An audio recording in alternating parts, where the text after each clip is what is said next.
أعوذ بالله من الشيطان الرجيم بسم الله الرحمن الرحيم ألف لام ميم ذلك الكتاب لا ريب فيه هدى للمتقين الذين يؤمنون بالغيب ويقيمون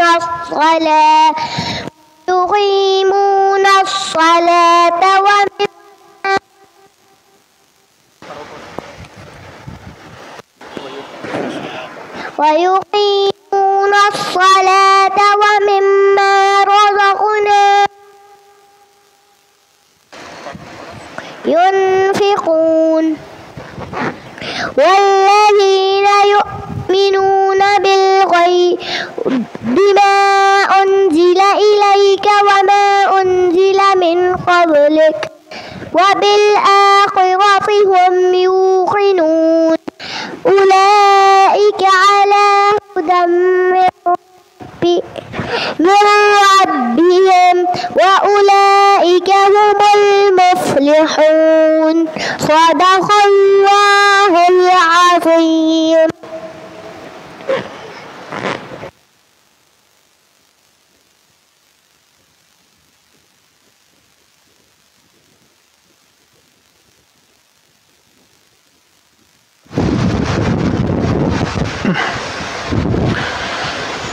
الحمد للہ وکفا وسلام علی عبادہ الذین اصطفیٰ اما بعد.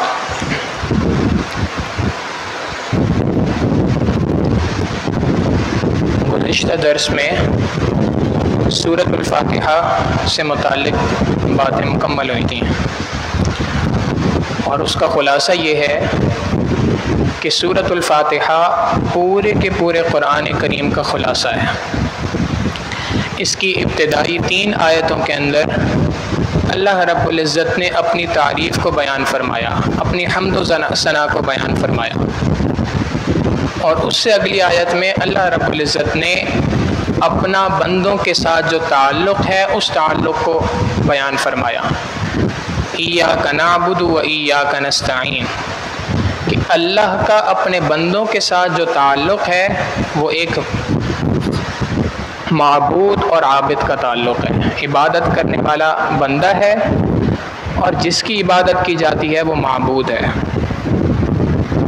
اس کے اندر ایک اور نقطہ بھی ہے کہ اللہ رب العزت نے یہ بات فرمائی، ایاک نعبد، اے میرے بندے یہ تیرے کرنے کا کام ہے کہ تو میری عبادت کر، وَإِيَّاكَ نَسْتَعِينُ، ہر کام میں مدد کرنا یہ میرا کام ہے، لہٰذا میں تمہاری ہر کام کے اندر مدد شامل حال رکھوں گا جب تک تم میری عبادت کرتے رہو گے. پھر اس کے بعد اگلی 2 آیتوں کے اندر مدعا کو بیان کیا. مدعا کیا ہے کہ اے اللہ ہمیں سیدھے راستے کی طرف رہنمائی فرمائیے، اور صرف رہنمائی نہیں فرمائیے بلکہ رہنمائی فرما کر ہاتھ سے پکڑ کر جنت تک پہنچا دیجیے. تو یہ سورۃ الفاتحہ قرآن کریم کی پہلی سورت ہے، اور اس کے اندر جو آیات ہیں وہ ہر نماز کے اندر اس کی تلاوت کی جاتی ہے، اور یہ اسی وجہ سے ہے کہ یہ پورے کے پورے قرآن کریم کا خلاصہ ہے. آج سورۃ البقرہ کی ابتدا ہوگی. بقرہ کہتے ہیں گائے کو، عربی کے اندر گائے اور بیل دونوں کے لیے لفظ استعمال ہوتا ہے بقرہ. اس سورت کے اندر اللہ رب العزت نے عقیدہ آخرت کو جو بیان فرمایا اس کے لیے ایک واقعے کو ذکر کیا، جس واقعے کے اندر ایک گائے کا قصہ ہے. اس کی مناسبت سے اس سورت کا نام سورۃ البقرہ رکھا گیا. قرآن کریم کی ترتیب کے اعتبار سے اس سورت کا نمبر ہے 2، دوسرے نمبر کی سورت ہے۔ پہلی سورت سورۃ الفاتحہ اور دوسری سورت سورۃ البقرہ۔ یہ سورت مدنی صورتوں میں سے ایک ہے۔ مدنی صورتوں سے مراد وہ صورتیں کہ جو ہجرت کے بعد نبی علیہ الصلوۃ والسلام پر نازل ہوئیں، چاہے مکہ مکرمہ میں ہوئی ہوں، مدینہ منورہ میں ہوئی ہوں یا کہیں اور ہوئی ہوں۔ ہجرت کے بعد جتنی صورتیں نازل ہوئیں وہ ساری کی ساری مدنی صورتیں ہیں۔ یہ سورۃ البقرہ بھی مدنی صورتوں میں سے ایک ہے اور قرآن کریم کی سب سے طویل ترین صورت ہے۔ حدیث مبارکہ میں اس کے بے تحاشا فضائل نبی علیہ السلام نے فرمائے۔ ایک حدیث مبارکہ میں فرمایا، مسند احمد کی روایت ہے، فرمایا البقرۃ سنام القرآن وذروتہ، یہ سورہ بقرہ تو ایک بلندی کی مانند ہے اور کوہان کی مانند ہے۔ جیسے اونٹ کا ایک کوہان ہوتا ہے، وہ ایک اس کی بلندی کی طرف اشارہ کر رہا ہوتا ہے، بالکل اسی طریقے سے سورۃ البقرہ یہ پورے قرآن کریم کا ایک بلندی کی مانند ہے، قرآن کریم کا ایک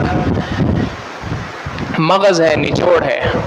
حدیث مبارکہ میں نبی علیہ الصلوۃ والسلام نے فرمایا کہ اللہ رب العزت نے جو کچھ پچھلی قوموں کے اوپر نازل فرمایا وہ ساری کی ساری چیزوں کو قرآن کریم کے اندر نازل فرمایا، اور جو کچھ قرآن کریم میں نازل فرمایا وہ سارا کا سارا اللہ رب العزت نے سورہ بقرہ کے اندر نازل فرما دیا۔ نبی علیہ السلام نے فرمایا کہ سورہ بقرہ کی ہر آیت کے اترتے وقت ہر آیت کی حفاظت کے لیے 80 فرشتے اترا کرتے تھے۔ تو اس سورت کی اہمیت بہت زیادہ ہے۔ صحیح مسلم کی روایت ہے، نبی علیہ الصلوۃ والسلام نے فرمایا کہ اپنے گھروں کو قبرستان نہ بناؤ۔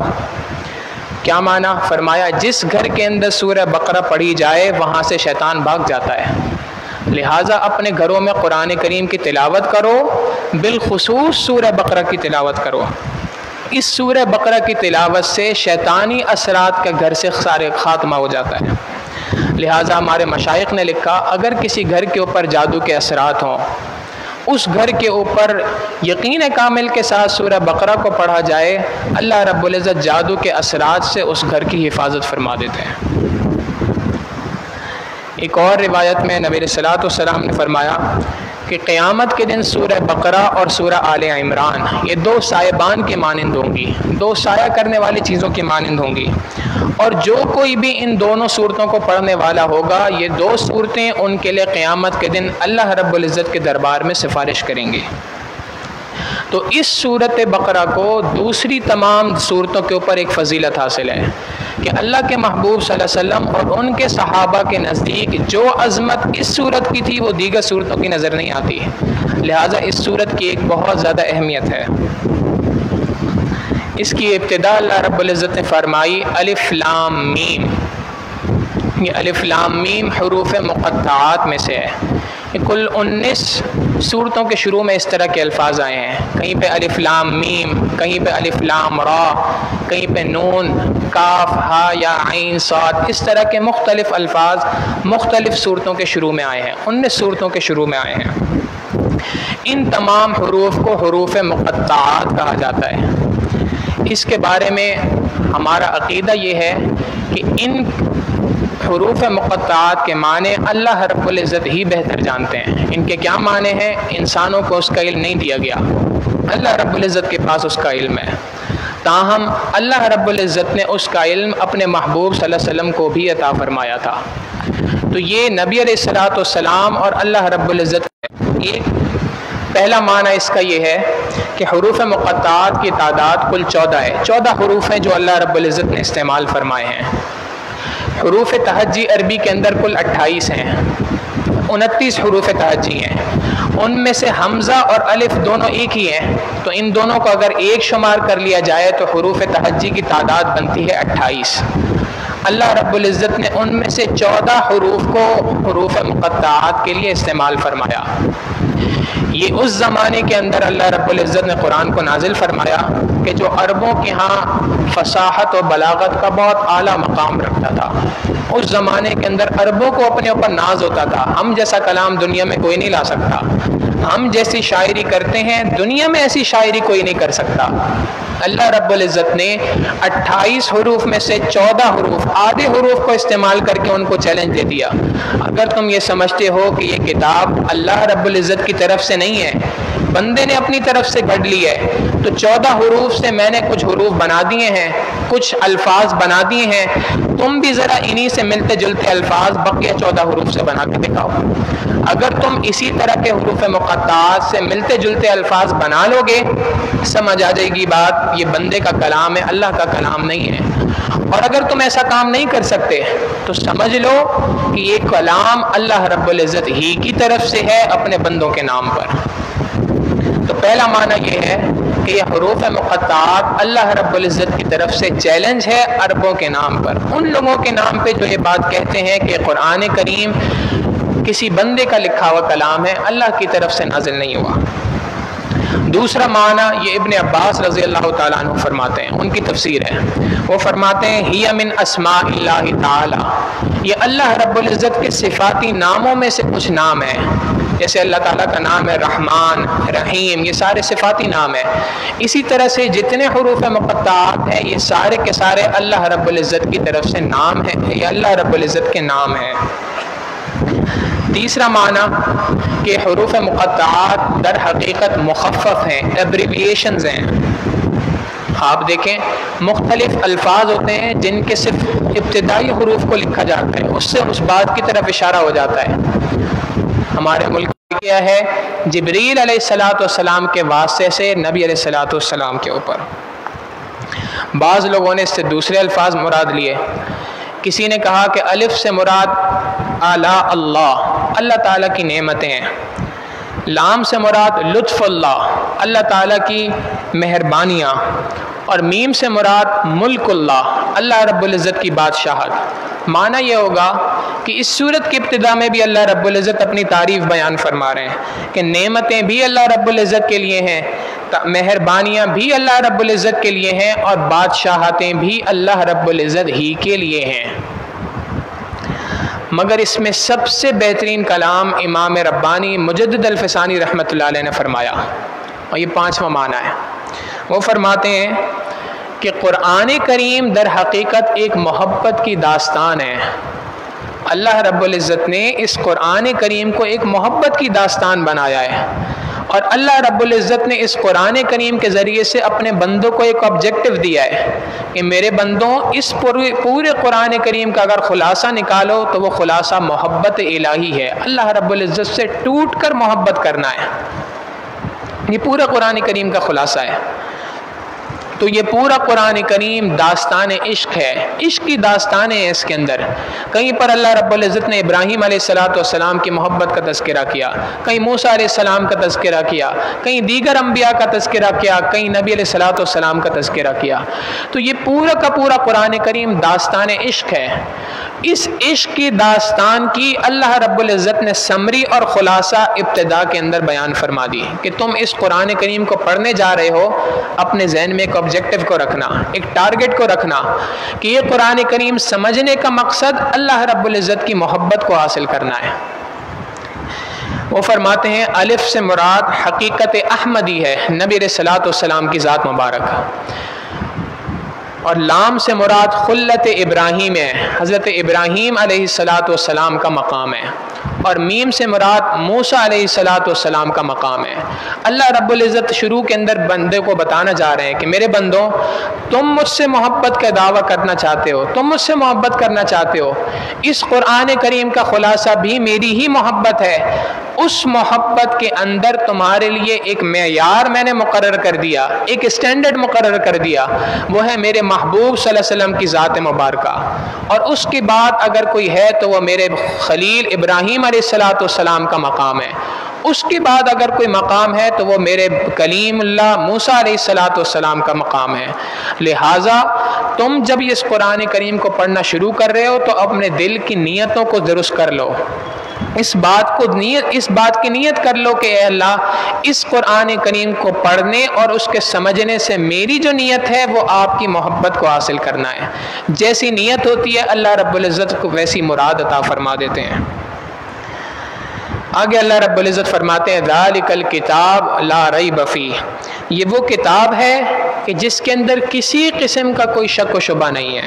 یہ شک و شبے سے پاک کتاب ہے، یہ اللہ ہی کی طرف سے نازل کی گئی کتاب ہے. انسان کے ذہن میں سوال آتا ہے کہ یہ کتاب اللہ ہی کی طرف سے، اس میں کوئی شک و شبہ نہیں، یہ بات کیسے پتہ چلے گی؟ اس بات کا ایک اشارہ تو الف لام میم کے اندر ہی دے دیا کہ اگر تم سمجھتے ہو کہ یہ کتاب بندوں کی جانب سے ہے تو تم ایسا کلام لے آؤ. اور دوسری اس بات کی تفصیل اللہ رب العزت نے آگے اسی صورت کی آیت نمبر 23 کے اندر نازل فرمائی. وَإِن كُنتُمْ فِي رَيْبٍ مِّمَّا نَزَّلْنَا عَلَىٰ عَبْدِنَا، اگر تمہیں اس بات پہ شک ہے اس کتاب کے اندر جو ہم نے اپنے بندے کے اوپر نازل فرمائی، فَأْتُوا بِسُورَةٍ مِّن مِّثْلِهِ، اس جیسی کوئی چھوٹی سی صورت لے کے آ جاؤ. وَادْعُوا شُهَدَاءَكُم مِّن دُونِ اللَّهِ، اپنے ساتھ اور دیگر لوگوں کو بھی ملا لو جس کسی کو تم ملا سکتے ہو. ان کنتم صادقین، اگر تم واقعی اپنے دعوے میں سچے ہو. اور آگے فرما دیا فَإِن لَّمْ تَفْعَلُوا، اور اگر تم یہ کام نہ کر سکو، وَلَن تَفْعَلُوا، تم قیامت تک یہ کام نہیں کر سکو گے. دعویٰ دے دیا. جب نہیں کر سکتے تو اس بات کا معنی ہے ذالک الکتاب لا ریب فیہ، اس کتاب کے اندر کسی قسم کا کوئی شک و شبہ نہیں ہے. یہ کتاب ہر قسم کے شک و شبے سے پاک ہے. یہ کتاب اللہ رب العزت ہی کی جانب سے عطا کی گئی ہے. دوسرا معنی اس کا ایک اور ہے کہ ذالک الکتاب لا ریب فیہ، اس کتاب کے اندر جتنی باتیں کی گئی ہیں وہ پکی ٹھوس باتیں ہیں، ان میں سے کسی بات کے اندر کوئی شک و شبہ نہیں ہے. کہنے والے کو شک نہیں ہے کہ میں جو بات کہہ رہا ہوں شاید کہ یہ بات صحیح ہو. پکی اور ٹھوس بات ہے قیامت تک کے لیے. آج دنیا کے اندر بڑے سے بڑا عقل مند آدمی بھی جب کوئی بات کرتا ہے تو وہ یہی کہتا ہے جی میری اب تک کی ریسرچ اس بارے میں یہ کہتی ہے، اب تک جو میری تحقیق اس بارے میں ہوئی ہے وہ یہ بات کہتی ہے، آگے کا مجھے نہیں پتا کہ آگے کیا ہوگا. ہو سکتا ہے کہ میری تحقیق تبدیل ہو جائے. اور قرآن کریم 1400 سال پہلے بتا رہا ہے کہ یہ کتاب، اس کے اندر جو باتیں لکھی ہیں وہ ساری کی ساری باتیں پکی اور ٹھوس ہیں. اس میں کسی قسم کی کوئی غلطی کا شبہ نہیں، کسی شک کا شبہ نہیں، کسی شک کی گنجائش موجود نہیں ہے. یہ کتاب کیا چیز ہے؟ فرمایا ھدی للمتقین، یہ کتاب سراپے ہدایت ہے ان لوگوں کے لیے جو پرہیزگار ہیں. پرہیزگاروں کے لیے، متقیوں کے لیے یہ کتاب سراپے ہدایت ہے. تقویٰ کیسے کہتے ہیں؟ تقویٰ کسی کام کے کرنے کا نام نہیں ہے کہ انسان نمازیں پڑھے، روزہ رکھے، حج کرے، نفلی عبادت کرے، دعا کرے. تقویٰ کسی کام کے کرنے کا نام نہیں ہے، بلکہ تقویٰ کسی کام کے نہ کرنے کا نام ہے. یعنی تقویٰ کا خلاصہ یہ ہے کہ انسان 100% اپنے آپ کو گناہوں سے بچانے کا عزم کر لے. اس بات کی نیت دل کے اندر کر لے کہ آج کے بعد میں نے گناہ نہیں کرنا. اور پھر اگر انسان کی ابتدا کر رہا ہو وہ اپنے دل کے اندر اس بات کی نیت کرے. ہم بھی اس قرآن کریم کو سمجھنے کی ابتدا کر رہے ہیں. آج ہی اپنے دل کے اندر یہ نیت کر لیں اے اللہ میں اپنے پچھلے تمام گناہوں سے معافی مانگتا ہوں. اے اللہ آئندہ تمام گناہوں سے بچنے کا دل میں عزم کرتا ہوں کہ کبھی کوئی گناہ نہیں کروں گا. اور جب کبھی کوئی گناہ ہو جائے اسی وقت پر اس گناہ سے معافی مانگ لیں. اللہ رب العزت معاف فرما دیتے ہیں. تو یہ قرآن کریم ھدی للمتقین، سراپے ہدایت ہے پرہیزگاروں کے لیے، متقیوں کے لیے، نیکوکاروں کے لیے. یہ ایمان والے جو تقوی اختیار کرتے ہیں، نیکوکار لوگ ہیں. یہ کون لوگ ہیں؟ اللہ رب العزت نے ان کی 5 صفات کو یہاں پہ ذکر فرمایا. ہم اور آپ ٹٹولیں اپنے آپ کو کہ اگر ہم واقعی ایمان والے ہیں تو کیا یہ 5 صفاتیں ہمارے اندر مکمل طور پہ پائی جاتی ہیں کہ نہیں؟ اگر پائی جاتی ہیں تو الحمدللہ، اللہ کا بہت شکر ہے. اور اگر کوئی کمی کوتاہی ہے تو ہمیں اس بات کا فکر کرنے کی ضرورت ہے. ایمان والوں کی 5 نشانیاں اللہ نے شروع کے اندر بیان فرما دی. پہلی نشانی الذین یؤمنون بالغیب، یہ وہ لوگ ہیں جو اللہ رب العزت کو بن دیکھے اس کے اوپر ایمان لاتے ہیں. یہ وہ لوگ ہیں جنہوں نے بن دیکھے اللہ رب العزت سے سودا کیا ہے. اللہ رب العزت کی وحدانیت کے اوپر اس کو دیکھے بغیر ایمان لائے. اور نبی علیہ الصلوۃ والسلام پر ایمان لائے. بعض لوگ دیکھ کر لائے، بعض لوگ بن دیکھے لائے. صحابہ نے نبی علیہ السلام کو دیکھا پھر ایمان لے کے آئے. ہم نے اللہ کے محبوب صلی اللہ علیہ وسلم کو نہیں دیکھا مگر ہم بھی ایمان لے کے آئے. تو یؤمنون بالغیب.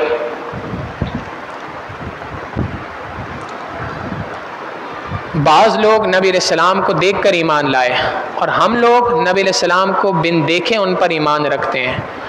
اگرچہ صحابہ کی جو فضیلت ہے وہ بہت اعلیٰ ہے، اس پہ کوئی کلام ہی نہیں ہے. دنیا کے تمام اولیاء ایک طرف اور ایک ادنا سے ادنا نبی کا صحابی ایک طرف، کوئی مقابلہ ہی نہیں ہے. لیکن نبی علیہ الصلوۃ والسلام کو بن دیکھے ان پر ایمان لانے کی وجہ سے ایک جزوی فضیلت ہمیں اور آپ کو حاصل ہے. حضرت ثوبان رضی اللہ تعالیٰ عنہ روایت کرتے ہیں کہ ایک مرتبہ میں نبی علیہ الصلوۃ والسلام کی خدمت میں حاضر تھا. اللہ کے محبوب صلی اللہ علیہ وسلم نے دعا مانگی، نماز پڑھی، نماز کے بعد دعا مانگی، اے اللہ مجھے میرے احبا سے جلدی ملا دینا. احبا کہتے ہیں محبت کرنے والوں سے. اے اللہ مجھے میرے محبت کرنے والوں سے جلدی ملا دینا. حضرت ثوبان رضی اللہ تعالیٰ عنہ یہ بات سن کے حیران ہو گئے. فرمایا اے اللہ کے محبوب صلی اللہ علیہ وسلم، ہم آپ کے غلام بے نام ہیں، ہر وقت آپ کے لیے حاضر خدمت رہتے ہیں. آپ کوئی حکم فرمائیں ہم اس کو پورا کرنے کے لیے تیار ہوتے ہیں. تو ہم آپ کے غلام بے نام ہیں، ہر وقت آپ کے ساتھ رہتے ہیں. آپ آخر کن کے لیے دعا مانگ رہے ہیں کہ اے اللہ مجھے محبت کرنے والوں سے جلدی ملا دینا؟ نبی علیہ السلام نے فرمایا ثوبان تم میرے صحابی ہو، تمہارا ایمان بہت اعلیٰ بہت قیمتی ہے، لیکن ثوبان تم نے میرا چہرہ دیکھا، تم نے جبرائیل علیہ السلام کو کئی مرتبہ اترتے دیکھا، تم نے قرآن کو کئی مرتبہ اترتے دیکھا، تمہارے ایمان کی بہت قیمت ہے. لیکن ثوبان ایک زمانہ وہ بھی آئے گا میں اس دنیا سے چلا جاؤں گا، میرے بعد میری امت کے کچھ لوگ ہوں گے جو مجھے نہیں دیکھ سکیں گے، فقط اپنے علماء سے اپنے بڑوں سے میرا تذکرہ سنیں گے، ان کے دل میں میری محبت اس قدر بڑھے گی.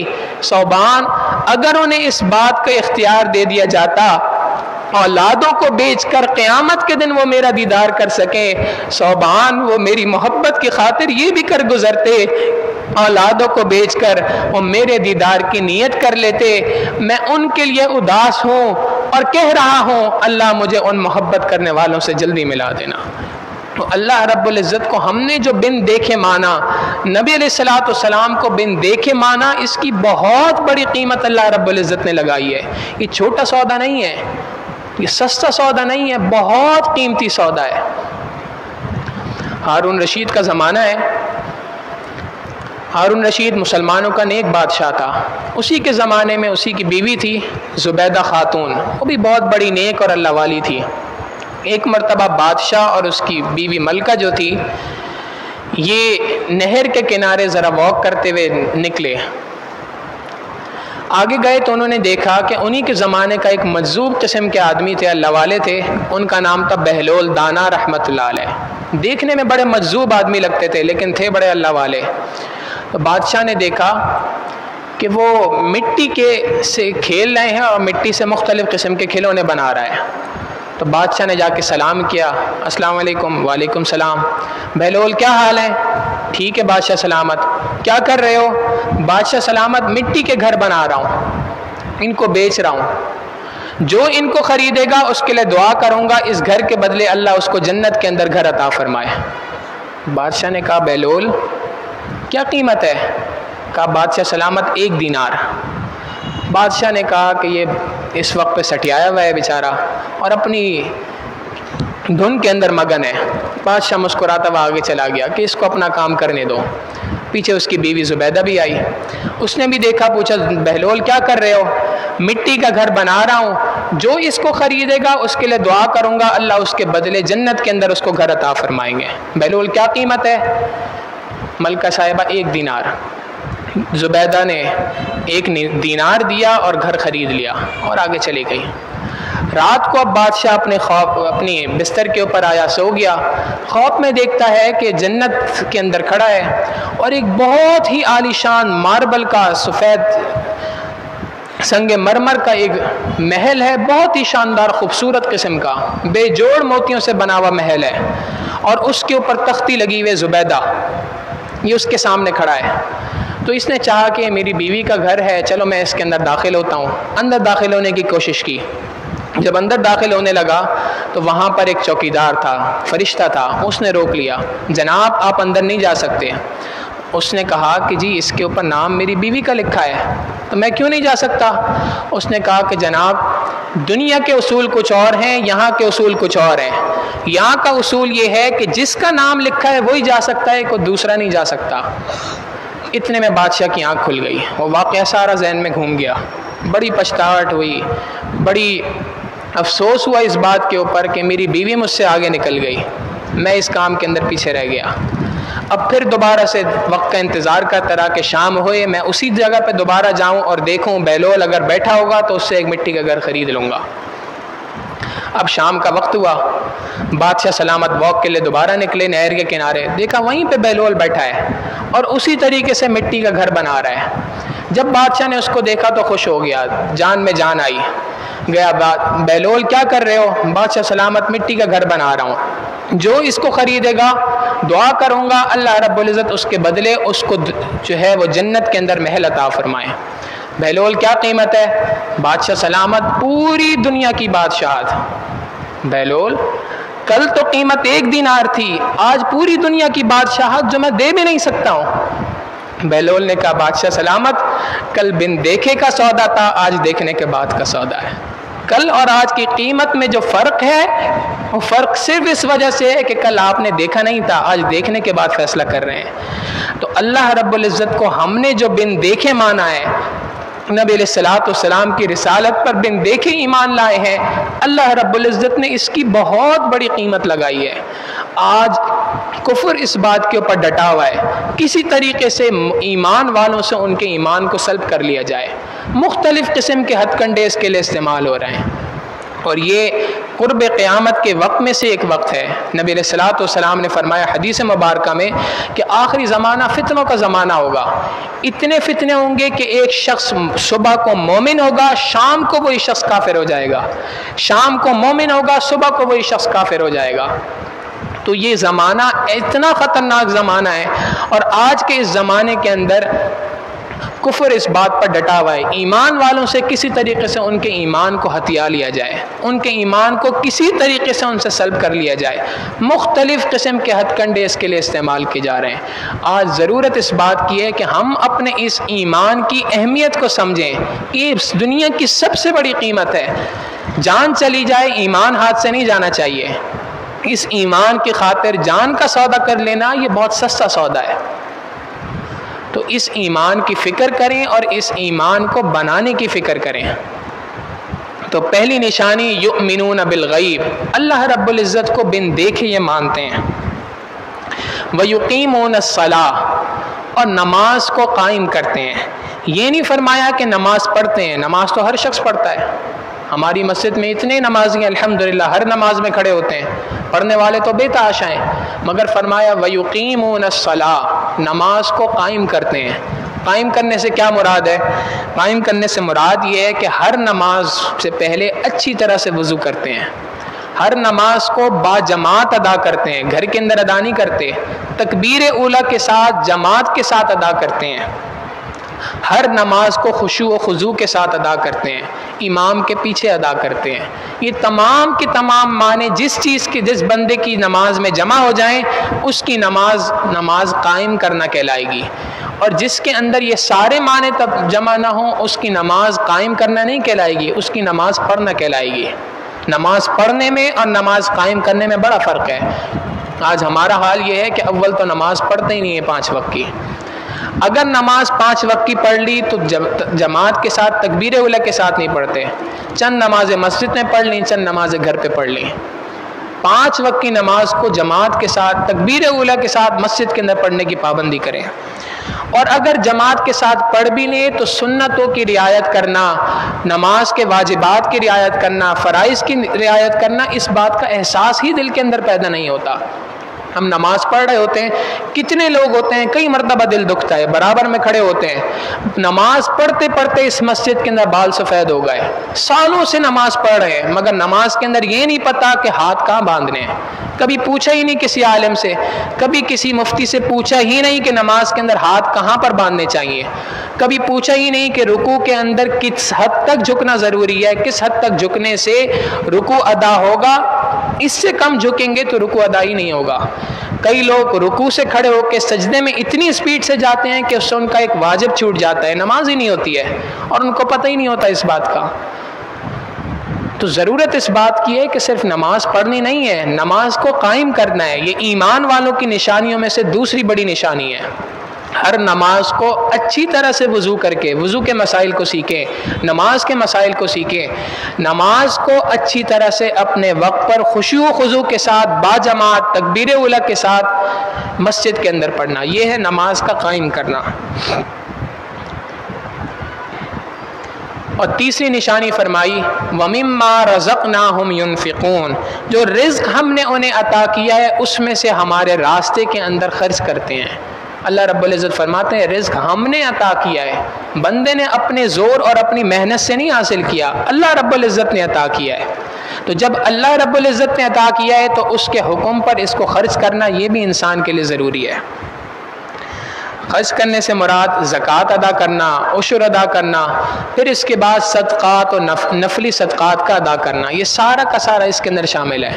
تو ایمان والوں کی نشانی ہے کہ وہ اللہ کے راستے میں مال کو خرچ کرتے ہیں۔ ایک ہوتا ہے مالدار ہونا اور ایک ہوتا ہے مال کا چوکیدار ہونا۔ آج بہت سارے لوگ مال کے چوکیدار بن کے بیٹھے ہوتے ہیں، مال بہت ہوتا ہے، خرچ کرنے کو دل نہیں چاہتا، کسی پہ خرچ نہیں کرتے، نہ اپنی ذات پہ خرچ کرتے ہیں، نہ اپنی اولاد پہ خرچ کرتے ہیں، نہ اللہ کے راستے میں خرچ کرتے ہیں، نہ زکوٰۃ ادا کرتے ہیں، نہ صدقات دیتے ہیں، کچھ نہیں دیتے۔ تو یہ مالدار نہیں ہے، یہ مال کے چوکیدار ہیں۔ کیوں چوکیدار ہیں؟ بھائی کل کے دن ان کو تو دنیا سے چلے جانا ہے، اس کے بعد اس دولت پر عیش و عشرت کون کرے گا؟ ان کے بعد آنے والی اولاد کرے گی۔ تو یہ تو صرف مال کی حفاظت کرنے والے ہو گئے۔ تو مال کی حفاظت کرنے والے کو تو مال کا چوکیدار کہا جاتا ہے، مالدار آدمی نہیں کہا جاتا۔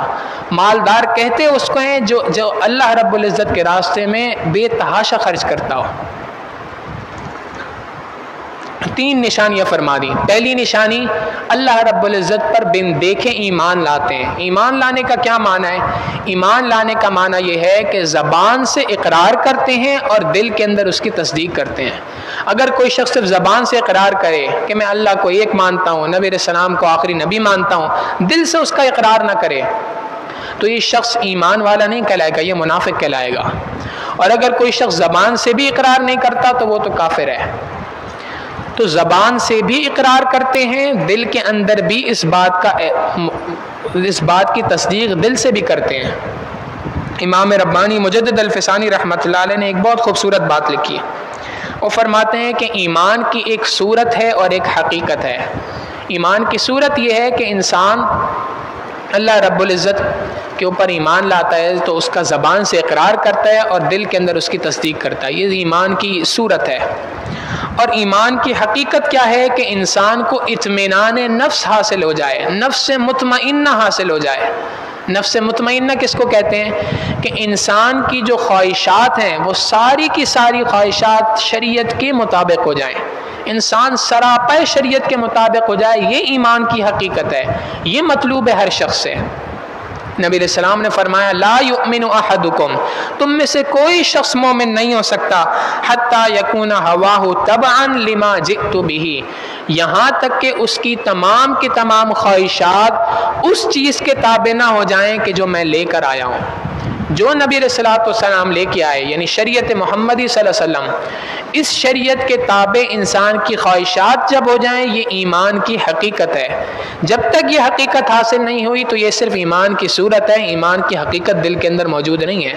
ضرورت اس بات کی ہے کہ اس ایمان کی حقیقت کو دل کے اندر پیدا کریں۔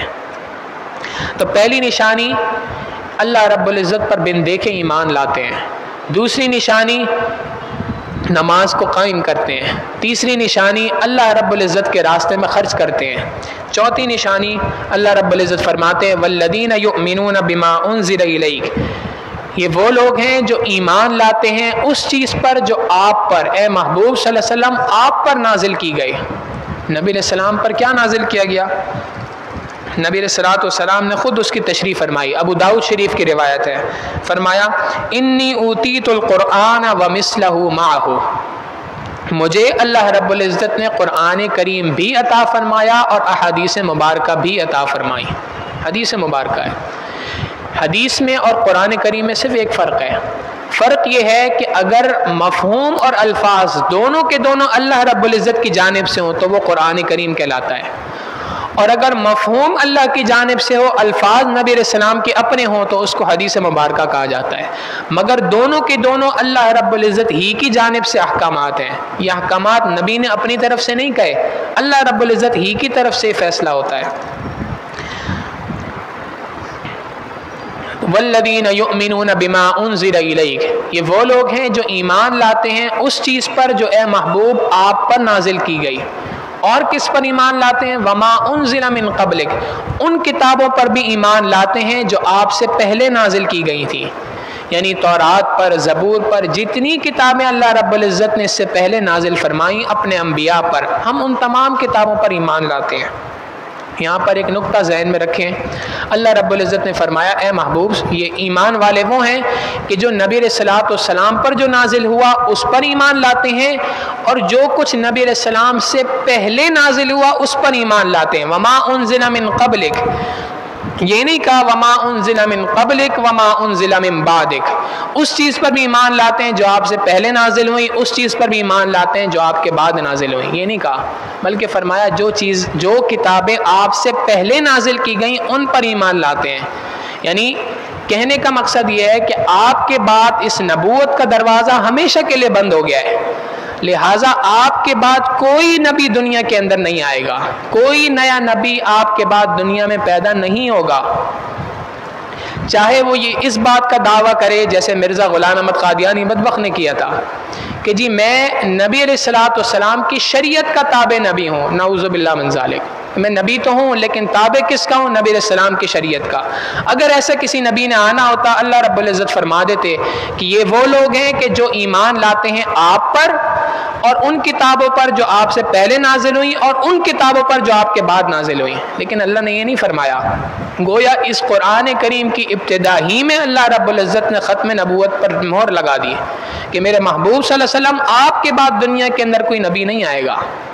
بہرحال چوتھی نشانی یہ کہ یہ وہ لوگ ہیں جو ایمان لاتے ہیں ان تمام کتابوں پر جو اللہ رب العزت نے نازل کی۔ اور پانچویں نشانی وبالآخرۃ ہم یوقنون، یہ وہ لوگ ہیں جو آخرت کے دن کے اوپر یقین رکھتے ہیں۔ اس سے پہلے جتنی نشانیاں تھیں ان سب میں اللہ تعالیٰ نے لفظ استعمال کیا ایمان کا، یؤمنون بالغیب، یؤمنون بما انزل الیک وما انزل من قبلک، مگر جب آخرت کی باری آئی تو لفظ تبدیل کر دیا، ایمان کا لفظ نہیں لائے، ایقان کا لفظ لائے، یقین کا لفظ لے کے آئے، آخرت کے دن پہ یقین رکھتے ہیں۔ مفسرین نے لکھا اس تبدیلی کی وجہ کیا ہے؟ وجہ یہ ہے کہ اللہ رب العزت یہاں پر اشارہ فرمانا چاہتے ہیں عقائد میں توحید کے بعد سب سے اہم عقیدہ جو ہے وہ عقیدہ آخرت ہے۔ یہ اس لیے کہ اگر انسان کو پتہ ہوگا کہ مرنے کے بعد مجھ سے کوئی سوالات ہوں گے تبھی وہ انسان نیک اعمال کرے گا، اگر اس کو پتہ ہو کہ مرنے کے بعد میرا کوئی سوال حساب ہونا ہی نہیں ہے تو وہ کس لیے کوئی نیک اعمال کرے گا؟ تو عقیدہ آخرت یہ پورے کے پورے دین کی اساس ہے۔ اس بات کی طرف اشارہ کرنے کے لیے اللہ رب العزت نے لفظ کو تبدیل فرما دیا، وبالآخرۃ ہم یوقنون، یہ وہ لوگ ہیں کہ جو آخرت کے دن پر یقین رکھتے ہیں۔ 5 نشانیاں ایمان والوں کی فرمائی، یعنی جو ہم نے سوال کیا تھا اہدنا الصراط المستقیم، وہ راستہ سیدھا راستہ کس کا ہے؟ الذین انعمت علیہم، جن پر اللہ کا انعام ہوا، وہ کون لوگ ہیں؟ اللہ نے بتا دیا، دیکھو وہ 5 قسم کے لوگ ہیں۔ یہ 5 نشانیاں جن میں پائی جائیں سمجھ جاؤ یہ وہ لوگ ہیں جن پر اللہ رب العزت کی طرف سے انعام ہوا۔ پہلی نشانی اللہ رب العزت کو بن دیکھے ماننا، دوسری نشانی نماز کا قائم کرنا، تیسری نشانی اللہ کے راستے میں خرچ کرنا، چوتھی نشانی تمام آسمانی کتابوں پر ایمان لانا، اور 5ویں نشانی آخرت کے دن پر یقین رکھنا۔ جو ان 5 چیزوں کے اوپر جس کے اندر یہ 5 نشانیاں پائی جائیں گی، اللہ تعالیٰ فرماتے ہیں اولئک علی ھدی من ربہم، یہ وہ لوگ ہیں جو اللہ رب العزت کی طرف سے ہدایت کے اوپر ہیں، واولئک ھم المفلحون، یہ وہ لوگ ہیں جو سراپا کامیاب ہیں۔ مفلحون فلاح سے نکلا ہے، فلاح کہتے ہیں ہر اس کامیابی کو جس کے بعد کبھی ناکامی نہ ہو، تو یہ وہ لوگ ہیں جو اس کامیابی کی نہج کے اوپر ہیں جس کے بعد کبھی ان کو ناکامی نہیں ہوگی۔ نماز کے اندر بھی ہم اذان کے اندر بھی یہی کہتے ہیں حی علی الفلاح، آؤ ایسی کامیابی کی طرف جس کے بعد ناکامی نہیں ہے۔ کیوں کہتے ہیں کہ وہ یقیمون الصلاۃ، کہ وہ نماز کا قائم کرنا انہی 5 نشانیوں میں سے ایک نشانی ہے، تو لہٰذا نماز کا قائم کرنے کے لیے بھی فلاح کا لفظ استعمال کیا، اور ایمان لانے والوں کی 5 نشانیوں کے بعد بھی فلاح کا لفظ استعمال کیا۔ جو کوئی شخص ان 5 نشانیوں پر پورا اترے گا، یہ وہ شخص ہے کہ جو ایسی کامیابی کے اوپر ہے جس کامیابی کے بعد کبھی ناکامی نہیں ہے۔ تو یہ تذکرہ تھا ان لوگوں کا کہ جن پر اللہ رب العزت کا انعام ہوا۔ آگے اللہ رب العزت نے ان لوگوں کا ذکر فرمایا کہ جو اللہ تعالیٰ کے مغضوب تھے، غیر المغضوب علیہم، یہ کون ہے؟ جو اللہ پر ایمان نہیں لائے بلکہ انہوں نے کفر اختیار کیا۔ اللہ رب العزت نے اگلی 2 آیتوں میں ان کا ذکر کیا، ان الذین کفروا سواء علیہم، بے شک جن لوگوں نے کفر پر ڈٹائی کو اختیار کر رکھا ہے۔ ایک تو یہ ہے کہ ایک عام کافر ہے، جس کو ہدایت دی جائے، جس کو ہدایت کی طرف روشناس کرایا جائے تو وہ ہدایت کو قبول کر لیتا ہے، ایمان لے آتا ہے۔ ایک وہ ہے جس نے ڈٹائی کے ساتھ کفر کو اختیار کیا ہوا ہے۔ اللہ رب العزت فرماتے ہیں ان الذین کفروا، جن لوگوں نے کفر پر ڈٹائی کو اختیار کر رکھا ہے، سواء علیہم، برابر ہے ان لوگوں کے اوپر، انذرتہم ام لم تنذرہم، چاہے آپ ان لوگوں کو ڈرائیں چاہے آپ ان لوگوں کو نہ ڈرائیں، لا یؤمنون، یہ کبھی ایمان نہیں لے کے آئیں گے۔ ان سے مراد جیسے ابو جہل ہے، عتبہ ہے، شیبہ ہے، یہ تمام لوگ تھے کہ جنہوں نے کفر کے اوپر ڈٹائی اختیار کی ہوئی تھی۔ یہ خود کہا کرتے تھے قلوبنا فی اکنۃ مما تدعونا الیہ، ہمارے دل تو غلافوں کے اندر ہیں، ہمارے کانوں کے اندر ڈاٹ پڑے ہوئے ہیں، ہم کسی بات کو سننے کی صلاحیت ہی نہیں رکھتے ہیں، ہم کسی صحیح بات کو سن ہی نہیں سکتے ہیں، لہٰذا آپ ہمیں سنانے کی کوشش نہ کریں۔ اللہ رب العزت نے یہ فرما دیا ان کے لیے برابر ہے کہ آپ ان کو ڈرائیں یا نہ ڈرائیں، لا یؤمنون، یہ ایمان نہیں لے کے آئیں گے۔ کیوں؟ کیونکہ ان کی اس ڈٹائی کی وجہ سے ختم اللہ علی قلوبہم، اللہ نے ان کے دلوں کے اوپر مہر لگا دی ہے، وعلی سمعہم، ان کے کانوں پر اللہ رب العزت نے مہر لگا دی ہے، وعلی ابصارہم غشاوہ، ان کی آنکھوں کے سامنے اللہ نے پردے کو ڈال دیا ہے، یہ حق بات کو قبول نہیں کر سکتے۔ وَلَهُمْ عَذَابٌ عَظِيمٌ، ان کے لیے بڑا دردناک قسم کا بڑا عظیم عذاب اللہ رب العزت نے تیار کر رکھا ہے۔ تو کافر صرف کافر نہیں، وہ کافر کہ جس نے ڈٹائی اختیار کی ہو اور جس نے اس بات کا تہیہ کر لیا ہو کچھ بھی ہو جائے میں نے حق کو قبول نہیں کرنا۔ اللہ رب العزت فرماتے ہیں کہ جب تم نے اس بات کا فیصلہ کر لیا ہے، اب ہم نے بھی یہ فیصلہ کر لیا کہ اب ہم نے بھی تمہیں کسی قسم کی ہدایت نہیں دینی ہے، ہم نے تمہارے دلوں پہ مہر لگا دی ہے۔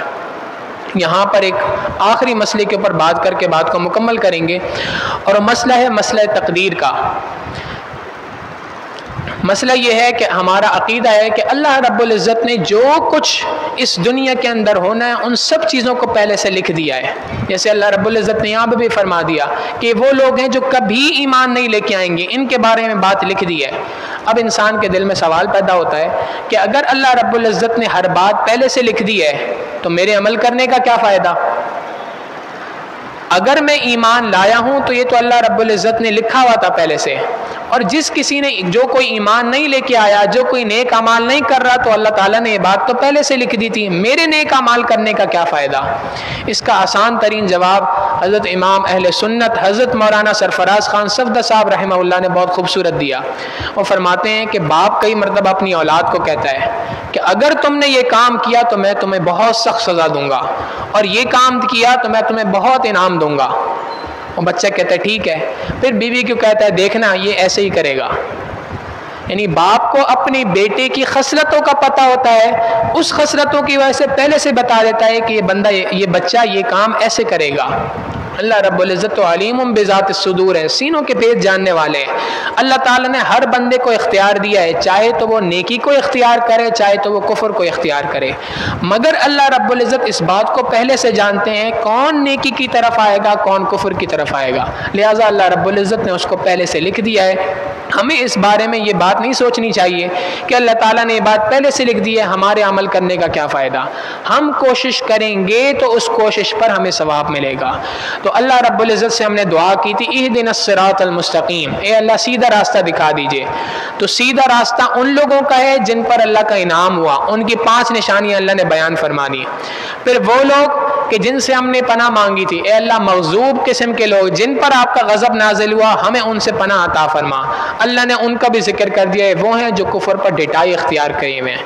تو یہ 2 قسم کے لوگوں کا اللہ رب العزت نے شروع میں تذکرہ فرما دیا۔